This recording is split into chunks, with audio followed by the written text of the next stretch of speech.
Hello, it is 9 p.m. in RTD. It's time to English New Edition for tonight. Headlines we have.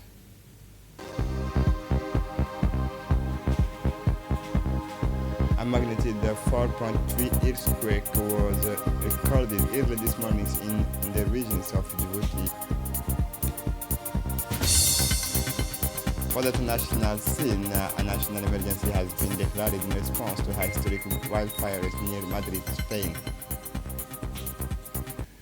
Welcome to our newsroom. A minor earthquake felt in Djibouti. The Arta Geophysical Observatory report that an earthquake measuring 4.3 on the Richter scale was recorded on Saturday, July 25, 2026 at 3:15 EM local time. Its epicenter was located in the Gulf of Tajora, 19 km west-northwest, as a depth of 8 km. The tremors was felt slightly in several cities across the countries, including Arta, Djibouti City, and Tajora. No damage has been reported. The Arta Geophysical Observatory continues to monitor seismic activities throughout the countries and urges the public to rely exclusively on information disseminated by the relevant authorities and official services, particularly on RTD.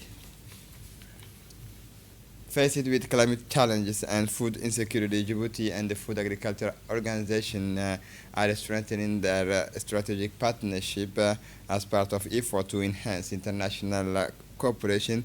The Minister of Economy and Finance responsible for industry, Ilyas Musa Dawale, was received at the headquarters of the Food and Agriculture Organizations of the United Nations in Rome by its Director General, Ku Dang-yu. These high-level meetings allow the two officials to discuss prospects for cooperation between Djibouti and the FAO within an international context marked by the effects of climate challenges, geopolitical tensions, and their repercussions on food security. The discussion emphasized the need to strengthen and adapt cooperation programs to support Djibouti in establishing more sustainable, resilient, and better adapted food systems to meet current challenges. Both sides emphasized the importance of increasing the local production to reduce the country's vulnerability to supply chain disruptions and rising food prices. Discussion also focused on developing innovative agriculture through the introductions of technologies adapted to arid zones to improve agricultural yields, as well as on the sustainable management of natural resources. Particular attention was paid to solutions for better addressing recurrent drought and the consequences of climate change in the Horn of Africa. Djibouti and Italy strengthen their cooperation in higher education, research, and innovation. A new chapter begins in relations between Djibouti and Italy. In Rome, the Minister of Economy and Finance responsible for industry, Ilyas Musa Dawale, met with the Italian Minister of Higher Education and Research, Anna Maria Bernini, to strengthen the partnership between the two countries in the areas of research, innovations, and training. During this meeting, the Italian delegation presented the significant progress made since 2022, thanks to sustained investment in Center of Excellences, particularly in high-performance computing, biotechnology, defense research, and advanced agriculture. The Medal Foundation was also highlighted for its role in developing cooperation projects with African countries. The Djiboutian delegation welcomed the Italian approach based on a balanced partnership and structured cooperation with African countries. The discussions identified several priorities areas for collaboration. Both parties agreed to strengthen exchanges between university researchers and teachers, particularly through the Erasmus Plus and Horizon Europe programs to develop scientific and academic skills. Cooperation will also focus on the blue economy, with a particular emphasis on protecting underwater digital infrastructure, research on marine renewable energy, and leveraging Djibouti's maritime potentials. In the agriculture sector, discussion focused on introducing technologies and adapted to arid zones, developing precision irrigations, and promoting more resilient crops with support from Italian scientific expertise. Minister Ilyas Musa Dawale underscored Djibouti's ambition to become a key partner in the implementation of the Matei Plan, focusing on investment in research, innovations, and training as drivers of sustainable development for the entire region. Every summer, Djibouti's beaches welcome thousands of visitors seeking relaxations, but this high volume of visitors comes with a major challenge: preserving the cleanliness of the coastlines and protecting the fragile ecosystems of the Red Sea. To meet these challenges, authorities, associations, and numerous volunteers are mobilizing through cleanup operations and awareness campaign. Listen for more details.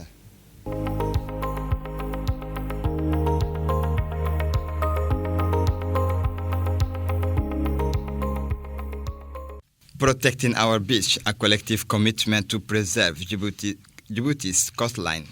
The sun is shining, temperatures are rising, and Djibouti's beaches are bustling with activity. During this hot summer period, families, young people, and visitors flock to the coast to enjoy the waters of the Red Sea and find some respite from the heat. But behind this moment of relaxation lies a significant environmental challenge. The more crowded the beaches become, the greater the risk of pollution. Plastic bottles, bags, cans, food packaging, and cigarette butts left on the sand often end up in the sea. Carried by the wind and tides, this waste disperses, degrades the landscape, threatens marine life, and weakens ecosystems already struggling with the effect of climate change. Preserving the beauty and richness of Djibouti's coastlines has therefore become a priority. It is with this in mind that the Ministry of Environment and Sustainable Development conducts major cleanup and awareness campaigns throughout the year, and particularly during the summer season. These operations are carried out in partnership with several environmental associations, with the Sovereign Carbon Agency, Djibouti's Coast Guard, and numerous volunteers. Together, they escort the beaches to collect waste and restore the most frequented site, and raise awareness among users about protecting the marine environment. From the early hours of the morning, the teams mobilize equipped with gloves, collection bags, and appropriate equipment. The participant patrols the coastlines in search of the waste that pollute the beach. Every bottle collected, every piece of plastic removed from the sand represent one less danger for sea turtles, fish, coastal birds, and all marine biodiversity. But this campaign goes far beyond simple cleanup. Above all, they constitute a genuine awareness campaign. Volunteers engage with families, reminding them of simple actions to protect the environment and encouraging everyone to adopt more responsible behaviors, using trash cans, reducing plastic waste, respecting natural spaces, and leaving no trace. Nous avons, dans un premier temps, ce qu'on appelle le nettoyage du littoral. Donc, nous allons sur tout le littoral djiboutien. Firstly, we are cleaning the entire Djiboutian coastline to collect and sort waste. This is done with the help of a cleaning team, and perhaps you've already seen the Native do, a large boat that collects all this waste so it can be sorted, brought back to Djibouti and recycled, particularly the plastic waste. We also have a sea turtle conservation project. We are working on this project with the CERD. On Mascali Island, a biodiversity center is being established to ensure the preservation and protection of sea turtles and mangroves. We need to be on the ground to take action. We have also created a label called the Native Vert label, which in collaboration with the Ministry of the Environment and Sustainable Development, the Djibouti National Tourism Agency, and maritime operators, is a charter that commits them. Each maritime operator is committed to respecting certain sustainable and environmental friendly practices. The marine environment, such as not throwing this waste into the sea, using sustainable cleaning products. Ou utiliser des produits d'entretien durables. These initiatives are fully aligned with the National Sustainable Development Strategy championed by the government. They reflect the commitment to reconciling tourism development, natural resources preservation, and improving the quality of life for local communities. Because beaches are not just places for relaxation, they represent a natural heritage, a haven of biodiversity, and an economic asset for the country. Faced with environmental challenges, every citizen can take action, throwing a piece of litter in a bin instead of one of sand picked up, a plastic bottles, raising awareness among loved ones. These simple actions, when multiplied across the entire population, have a considerable impact. This summer, the message is clear. Enjoying the sea is a privilege. Protecting it is a duty. Preserving our beach today means preserving the future of our coastlines and offering future generations a clean, healthy, and sustainable environment. In Tajora, the Ministry of Trade and Tourism is intensifying controls to protect consumers and ensure regular supply to the market as part of the work of the National Task Force established by the President of the Republic to monitor the supply of the national market. The Ministry of Trade and Tourism launched a price and stock control missions in the Tajora region. These operations aims to verify the availability of essential food in terms ensures compliance with approved prices and remove any product unfit for consumption from the market. Following the inspections, the ministry agencies supported by the National Gendarmerie seized and destroyed expired product. Sanctions were also imposed on certain economic operators for speculative pricing practices in violations of current regulations. The Ministry of Trade and Tourism calls on all merchants to strictly adhere to approved prices and applicable regulations. He reaffirms that any price speculations or sale of expired products will be met with firm measures to protect household purchasing powers and ensure consumer protection.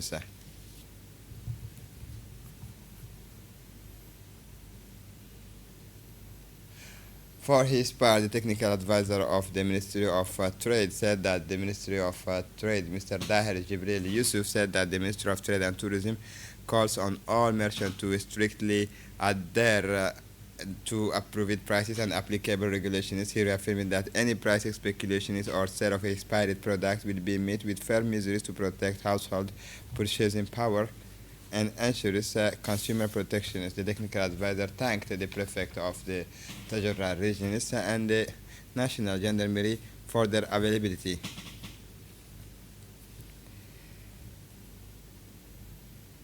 Djibouti takes another step in preserving its natural heritage in Al Sabih. Local stakeholders and authorities have begun discussions on expanding the national networks of protected area organized by the Ministry of Environment and Sustainable Development in collaboration with the regional councils and the prefectures of Al Sabih. A consultation workshop was held on July 22, 2026 to launch the work related to expanding the national networks of protected areas. This meeting aimed to examine the establishment of a legal and participatory protection framework for 5 sites of high ecological values: Doda, Madgoul, Galafi, Digri, Dudubalela, and Petit Bara, recognized for their exceptional terrestrial biodiversity, chaired by the President of the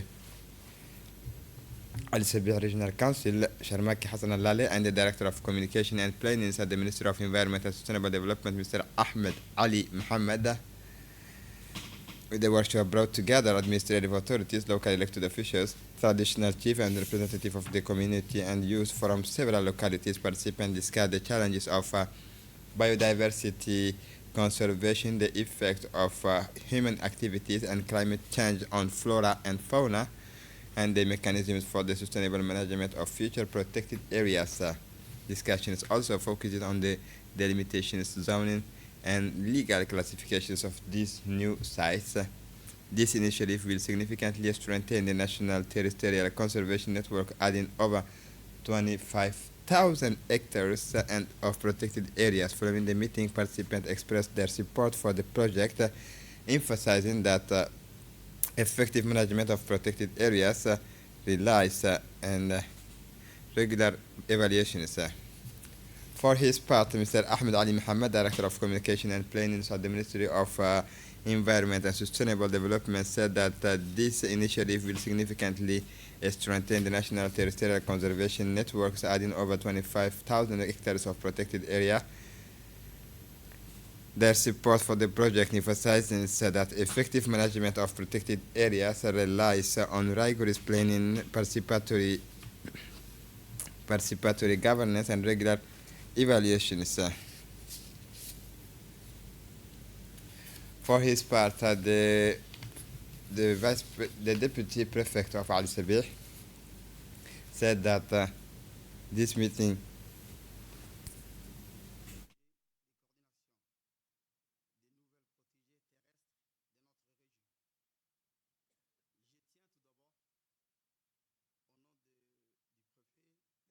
the establishment of a legal and participatory protection framework for 5 set years of high ecological values. For his part, the president of the regional council said that this initiative will significantly strengthen the national terrestrial conservation networks, emphasizing that effective management of protected areas relies on rigorous planning, participatory governance, and regular evaluations. The summer season comes alive and with the launch of a major national petanque tournament, an event that brings together bull sports enthusiasts in a friendly and competitive atmosphere. Under the auspices of the State Secretariat for Sport, the Djiboutian Federation of Bull Sports officially launched its major summer petanque tournament. The competition includes a triple, doubles, and precision shooting event. Nearly 40 teams representing the 3 districts of the capital, as well as various neighborhoods of Djibouti City and Balbala, are participating in this competition, illustrating the growing enthusiasm for this sport. The opening ceremony took place in the presence of the acting director of sports, Mr. Ibrahim Hassan,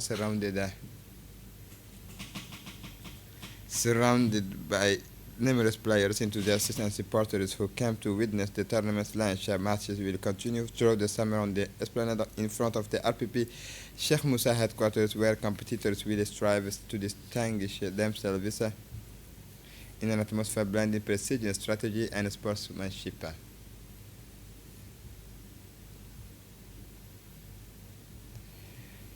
The International Organization for Migrations concerning the regional scene organized a regional workshop entitled The Eastern Route, empowering media to report on migration from the Horn of Africa to Yemen and the Gulf. This meeting brought together journalists, communication officers from IOM countries' offices, and regional specialists and officials from the organization representing several countries in the Horn of Africa. The workshop aimed to strengthen the capacity of media and communications professionals to improve coverage of migration issues along the Eastern Route, one of the main migration corridors linking the Horn of Africa to Yemen and the Gulf countries. During the various sessions, IOM regional experts presented migration trends and the main drivers of displacement, the risks faced by migrants, and the humanitarian challenges facing the region. The discussion highlighted the importance of producing rigorous, balanced, and data-driven information. Participants were also introduced to IOM's main data collections and analysis tools, including the displacement tracking matrix and the Missing Migrants project, with the track migrations movement and document migrant deaths and disappearance along the eastern route. Several practical sessions focus on data-driven journalism, storytelling techniques, fact-checking, ethical considerations in reporting on migration issues, and communication strategy to raise public awareness of migration realities. The workshop also provided a forum for exchanges between journalists, communication officers, and IOM experts. This discussion fostered the sharing of experience and best practices and strengthened the collaboration between media outlets, the IOM offices in the regions. For Djibouti, a country located at the heart of the eastern route, this initiative represents an important opportunity to strengthen the skills of information and communication professionals in order to offer the public more accurate, more human, and more fact-based coverage of migration issues. For the international scene, 19,000 people in Spain evacuated near Madrid due to the worst fires in the region's history. National emergency declared Spain is experiencing a dramatic situation, according to Prime Minister Pedro Sanchez. Faced with the uncontrollable advances of the fires, the Spanish government declared a state of emergency of national interest in the Madrid region and the province of Avila near the capital, a measure that allows the state to mobilize more resources to extinguish the blazes. The Madrid region is indeed gripped by out-of-control fires, and 2 of the 3 fires that broke out west of Madrid are on the verge of merging into that single blaze. The regional prefect warned at least 19,000 people have already been evacuated. The IOC dismissed the complaints against the FIFA president. The Ethics Commissioners of the International Olympic Committee will not pursue the complaint filed against Gianni Infantino, president of the Federations of the International Federations of Football Association and the members of the Olympic body since 2020, says it at the beginning of July by the British NGOs Fair Square The Commission is determined on Friday, July 24, that the grievances against the Italian and Swiss leaders fell outside its jurisdiction, according to an IOC spokesperson quoted by AFP.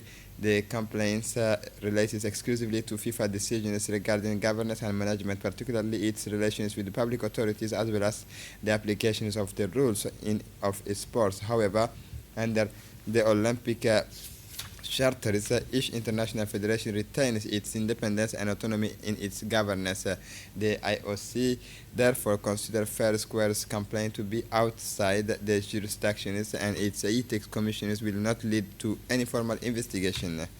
And to close up this edition, UN Secretary General Antonio Guterres calls for artificial intelligence regulations. The United Nations Secretary General is calling for the establishment of a global governance system to guide artificial intelligence in services of humanity, warning against the risks of letting the technology itself is called our future by Fell. Speaking at the United Nations Global Dialogue on Artificial Intelligence, Secretary General Antonio Guterres issued a warning as artificial intelligence advances at a breakneck speed. He cautioned that an experiment is being conducted on our own societies without a plan and without consent. This is not sustainable, he said in an address delivered before the first global dialogue on IE governance in Geneva, which brings together governments, technology companies, academics, and civil society. IE is already transforming our world. He emphasized that the question is whether we will shape this transformation together and whether we will let it shape us. And this is it for the news. Thanks for watching us. Have a good evening.